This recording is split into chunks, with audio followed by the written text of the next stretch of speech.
រាល់កិច្ចការទាំងអស់ដែលសម្រេចទៅបានវាអាស្រ័យទៅលើការព្យាយាមគ្មានកិច្ចការណាមួយដែល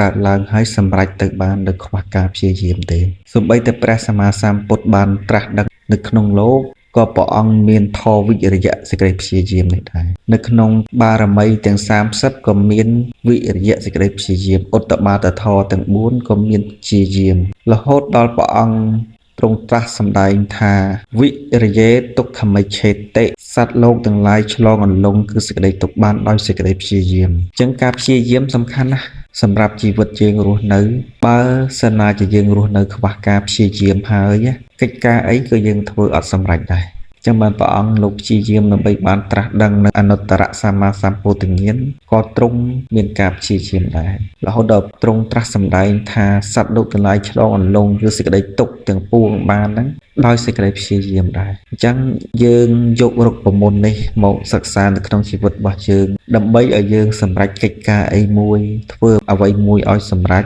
កាលណាបើយើងខ្វះការព្យាយាមហើយកិច្ចការទាំងពួងហ្នឹងអត់បានសម្រេចទេវាមិនងាយនឹងបានសម្រេចអញ្ចឹងអ្នកនេះគេរៀនចេះជាងយើងបានសម្រេចកិច្ចការអ្វីមួយច្រើនជាងយើងគឺដោយសារតែគេមានការព្យាយាមខ្លាំងក្លាជាងយើងនេះឯងអញ្ចឹងការព្យាយាមវាសំខាន់ណាស់សម្រាប់ជីវិតមនុស្សយើងកាលណាបើខ្វះវិរិយៈរៀនសូត្របើយើងខ្វះការព្យាយាមហើយក៏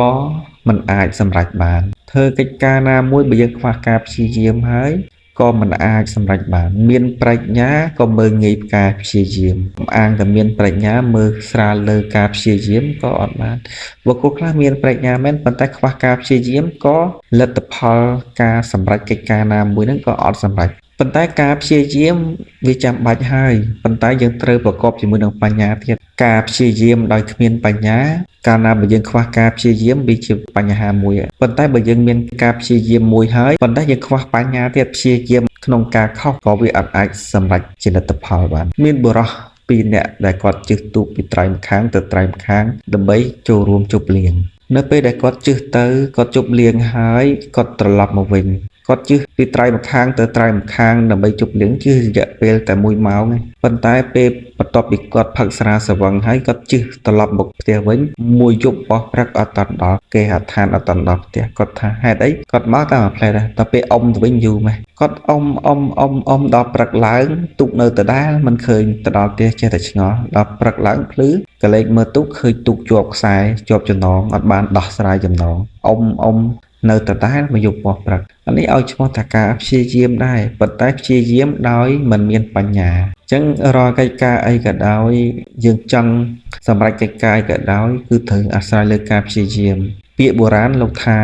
រត់តេះកង់មកខាងនឹងគិតរុញច្រានឲ្យលឿនពុំកើតពិតរីឯវាសនានឹងការព្យាយាមតាមពាក្យទំនៀមលោកបានប្រសិទ្ធថាត្រូវតែមានទៀងពីពិតនោះទើបប្រសិទ្ធឲ្យផលបានអញ្ចឹងវាសនានឹងការព្យាយាមចង់បានវាសនាខ្ពង់ខ្ពស់វាសនាយើងល្អត្រូវតែមានការព្យាយាមជាបឋមធានកាលណាបើយើងខ្វះការព្យាយាមហើយកិច្ចការទាំងពួងណាក៏អត់សម្រេចដែរ